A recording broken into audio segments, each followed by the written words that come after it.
दोस्तों, हमारी इस दुनिया में गोल्ड से ज्यादा कीमती चीज और क्या ही हो सकती है। और क्या जानते हैं कि हमारी दुनिया का वह खास हिस्सा, वो इलाका, या कह सकते हैं कि वो जमीन कि जहां पर सबसे ज्यादा सोना दफन है, वो कोई और नहीं बल्कि ये इलाका है कि जिसको अफ्रीका के नाम से जाना जाता है। बाकी चाहे किसी भी महाद्वीप पर नजर डाल लीजिए, चाहे बात एशिया की हो, यूरोप की हो, साउथ अमेरिका की हो या नॉर्थ अमेरिका की हो, कहीं पर भी इतना ज्यादा गोल्ड मौजूद नहीं है कि जितना यहाँ पर मौजूद है। मगर अफसोस और हैरानी की बात तो यह है कि क्या आप जानते हैं कि दुनिया में सबसे ज्यादा गरीब लोग कहाँ रहते हैं? दुनिया में सबसे ज्यादा भूखे लोग कहाँ रहते हैं? यहीं रहते हैं। दुनिया में सबसे ज्यादा मुश्किल और परेशानियों से भरी हुई लाइफ कहाँ के लोग जीने पर मजबूर हैं? यहीं अफ्रीका के लोग मजबूर हैं। सच्चाई तो यह है कि अफ्रीका की जमीन के नीचे सोना मौजूद है, जबकि ऊपर ज्यादातर लोगों को खाना नसीब नहीं हो पाता है। नीचे तो सोने के अलावा भी कुदरत की बहुत सारी नेमतें मौजूद हैं,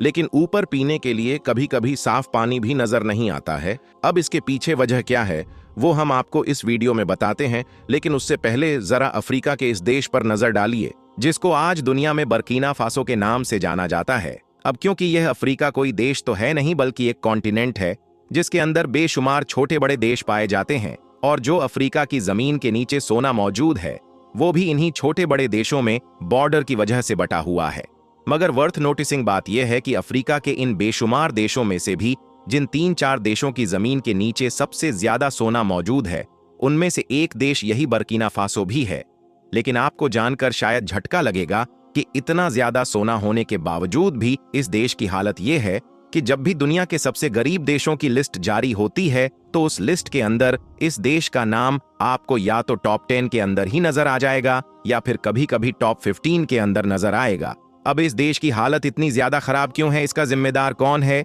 यह भी आप आगे समझ ही लेंगे। मगर उससे पहले इस देश के बारे में कुछ बेसिक चीजें समझ लेते हैं। दोस्तों, इस देश का ऑफिशियल नाम people's republic of Burkina Faso है, जबकि 1984 तक इसका जो पुराना नाम था वो अपर वोल्टा हुआ करता था। आबादी 2023 तक के डाटा के मुताबिक 2 करोड़ 24 लाख के करीब है, जो रैंक के हिसाब से दुनिया में 58वां सबसे आबादी वाला मुल्क बनता है। जबकि क्षेत्रफल की बात करें तो वह 2,74,223 किलोमीटर बनता है, और इस रैंक में फिर यह दुनिया में 74वें नंबर पर आता है। ये एक मुस्लिम मेजॉरिटी कंट्री है, जहां पर 63% के करीब लोग इस्लाम को फॉलो करते हैं, जबकि 26% के करीब लोग ईसाई हैं। बाकी बचे हुए जो 9-10% लोग हैं, वह या तो अफ्रीका के पुराने धर्म को मानते हैं या फिर किसी धर्म को फॉलो ही नहीं करते हैं। यह एक लैंड लॉक्ड कंट्री है,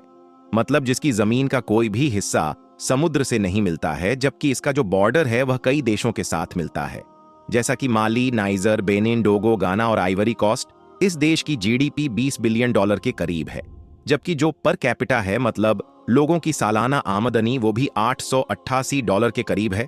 और यह देश दुनिया के सबसे गरीब देशों में गिना जाता है। बल्कि रिपोर्ट्स बताती हैं कि यहाँ की जो 40% आबादी है, वो गरीबी रेखा से नीचे जिंदगी गुजार रही है। मतलब लोग गरीबी की वजह से सिर्फ खाने पीने की चीजों के लिए परेशान ही नहीं रहते हैं, बल्कि कभी कभी मर भी जाते हैं। जबकि हैरानी की बात तो यह है कि देश में हमेशा से ही एक पॉलिटिकल डिस्टर्बेंस रहने के बावजूद भी इस देश की जमीन से सालाना लगभग 60 टन के करीब सोना निकाला जाता है, जिसकी कीमत कितनी है यह आप इमेजिन भी नहीं कर सकते हैं। मगर उसके बावजूद भी इस देश की यह जो बुरी हालत है, इसके पीछे रीजन ये है कि यह देश और इसके साथ साथ अफ्रीका के ज्यादातर देश पिछली कई सदियों से लेकर अब तक वेस्ट और मेनली वेस्ट में भी फ्रांस के जुल्म का शिकार रहे हैं। इनकी जमीन के नीचे दफन कुदरत की बेशुमार नेमतें, जिसमें मेनली सोना है, वो निकलता तो इनकी जमीन से था, लेकिन उसको ले फ्रांस जाता था। मतलब सोना और बाकी नेचुरल रिसोर्सेज तो इन लोगों के होते थे निकालने के लिए, मेहनत भी इन्हीं लोगों की लगती थी, लेकिन उस माल से जो तरक्की होती थी वो फ्रांस की होती थी। दोस्तों, बुर्किना फासो अफ्रीका का चौथा सबसे ज्यादा सोना पैदा करने वाला देश है, और इसकी राजधानी का नाम वागाडोगू है, और यही वो शहर है कि जहां पर सबसे ज्यादा आबादी रहती है। बात करें लीडर की तो मौजूदा दौर में इस देश के मेन लीडर का नाम इब्राहिम ट्राओरे है, जो पिछले कुछ वक्त से दुनिया भर के मीडिया में काफी चर्चाओं में भी रहते हैं। इन्होंने 2022 में ही बामुश्किल 34-35 साल की उम्र में इस देश की कमान संभाली है, और इस तरह से यह दुनिया के सबसे कम उम्र के राष्ट्रपति बने। लेकिन इनके मशहूर होने या फिर चर्चाओं में रहने की वजह इनका कम उम्र होना नहीं है, बल्कि इनकी तरफ से लिए गए कुछ ऐसे बोल्ड फैसले हैं कि जिन्होंने दुनिया को हैरान करके रख दिया है। क्योंकि अगर वह वाकई सच हो जाते हैं या उन पर ठीक तरीके से काम हो जाता है तो वह बुर्किना फासो के फ्यूचर और उसकी किस्मत को पूरी तरीके से बदल कर रख देंगे। और फिर सिर्फ इस एक देश में ही नहीं बल्कि मुमकिन है कि पूरे अफ्रीका में ही वह सब कुछ होगा कि जो ना तो पहले कभी हुआ था और ना ही जिसके बारे में कभी किसी ने सोचा था। यही वजह है कि अब लगातार यह कयास भी लगाए जा रहे हैं कि अगर इब्राहिम तरावरे इसी तरीके से आगे बढ़ते रहे तो मुमकिन है कि फ्यूचर में हम देखेंगे कि वह सिर्फ इस पर्टिकुलर देश के नहीं बल्कि पूरे अफ्रीका के ही एक बड़े लीडर बनकर उभरेंगे।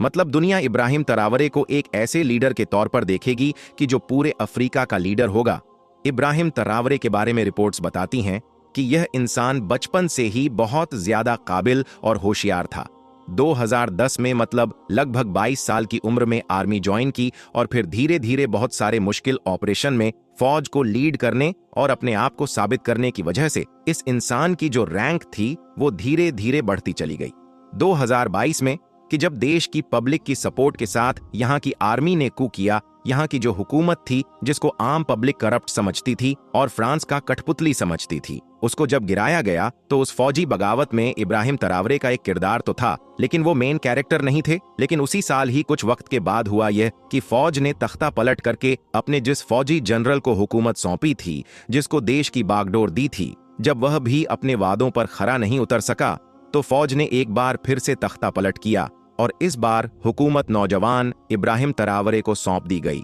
इब्राहिम तरावरे ने देश की कमान संभालने के बाद जो पहला बड़ा फैसला लिया था वह दरअसल फ्रांस की जो फौज थी उसको बाहर निकालने का फैसला था। फ्रांस को लगा था कि हमेशा की तरह यह सिर्फ एक दिखावा होगा और उसने शुरू में सीरियस भी नहीं लिया था, मगर इब्राहिम तरावरे ने तो 1 महीने की धमकी तक दे डाली जिसकी वजह से मजबूरन फ्रांस को बाहर निकलना पड़ा। दुनिया देख रही थी कि इब्राहिम तरावरे ने वो कर दिखाया है कि जो पिछली कुछ दहाइयों में कोई सोच भी नहीं सका था। इसके बाद इब्राहिम तरावरे ने जो देश के नेचुरल रिसोर्सेज हैं और मेनली जो गोल्ड है उसके ऊपर ध्यान दिया और इस तरह के कुछ फैसले लिए कि किसी भी तरीके से बुर्किना फासो का जो गोल्ड है वो देश से बाहर ना जाने पाए। बार बार मीडिया और लोगों के सामने इस बात पर जोर देना शुरू किया कि जो देश का गोल्ड है उससे हमारे देश के लोगों को फायदा होना चाहिए, देश का डेवलपमेंट होना चाहिए, न कि बाहर की कंपनी या फिर उन बाहर की कंपनीज के देश का फायदा होना चाहिए। जाहिर है साफ तौर पर इससे इशारा सिर्फ और सिर्फ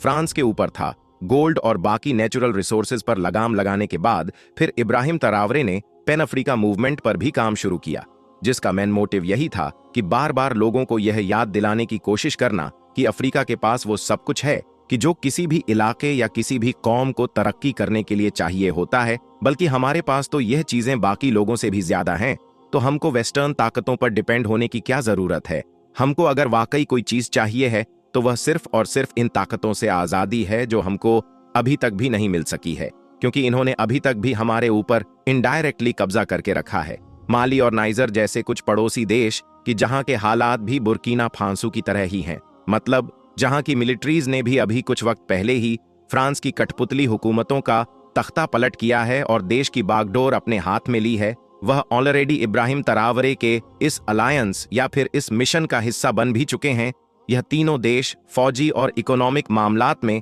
आपस में एक दूसरे के साथ मिलकर काम कर रहे हैं। इब्राहिम तरावरे ने अब उस इकोवास नाम के ग्रुप और CFA फ्रैंक नाम की उस करेंसी को अपने निशाने पर ले रखा है कि जिन दो चीजों के जरिए से ही फ्रांस अफ्रीका के ज्यादातर देशों पर अपना इन्फ्लुएंस कायम रखने में कामयाब रहता है और जिन दो चीजों के जरिए से ही फ्रांस हमेशा से ही इन सारे अफ्रीकन देशों पर राज करता आया है। वर्थ नोटिसिंग बात यह भी है कि गद्दी संभालने के बाद जैसे जैसे इब्राहिम तरावरे ने फ्रांस या बाकी वेस्टर्न ताकतों से दूरी बनाना शुरू की, वैसे ही रशिया और चाइना जैसी जो ऑपोजिट ताकतें हैं उनसे करीब होना शुरू कर दिया। रशिया का तो इब्राहिम तरावरे ने द्वारा भी किया और वहां पर पुतिन के साथ जिस तरह की इब्राहिम तरावरे की मुलाकात हुई वह वाकई पूरी दुनिया के मीडिया में काफी चर्चाओं में रही थी, क्योंकि ऐसा कम ही देखने को मिला है कि जब किसी अफ्रीकन लीडर का रशिया जैसी बड़ी ताकत की तरफ से इस तरह का स्वागत किया गया हो या पुतिन जैसे बड़े लीडर के साथ इस तरह की मीटिंग और इस तरह की बातचीत की गई हो।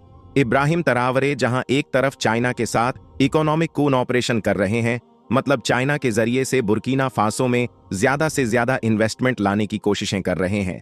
तो वहीं दूसरी तरफ रशिया के जरिए बुर्किना फासो को डिफेंस में मदद मिल रही है, मतलब एडवांस हथियार मिल रहे हैं, ट्रेनिंग मिल रही है, या बाकी इससे जुड़ी हुई जो भी चीजें होती हैं उनमें मदद मिल रही है। और तो और 2023 के उसी दौरे में ही एक ऐसी डील भी हुई है कि जिससे यह उम्मीद लगाई जा रही है कि बहुत जल्द ही हम देखेंगे कि बुर्किना फासो जैसे गरीब देश के अंदर भी सिविल पर्पस के लिए न्यूक्लियर प्लांट मौजूद होगा। और इस पूरे काम में जाहिर है रशिया बुर्किना फासो की मदद करने जा रहा है। इरादे तो बहुत सारे हैं, लेकिन ये तो आने वाला वक्त ही बताएगा कि इसमें से कितने पूरे हो पाते हैं और किस हद तक पूरे हो पाते हैं। बाकी दोस्तों, आपकी इस वीडियो के बारे में क्या राय है, कमेंट्स बॉक्स में जरूर बताएं। वीडियो अगर पसंद आई हो तो लाइक करने के साथ साथ दोस्तों के साथ जरूर शेयर करें, और ऐसे ही वीडियो देखने के लिए हमारे चैनल को सब्सक्राइब जरूर करें।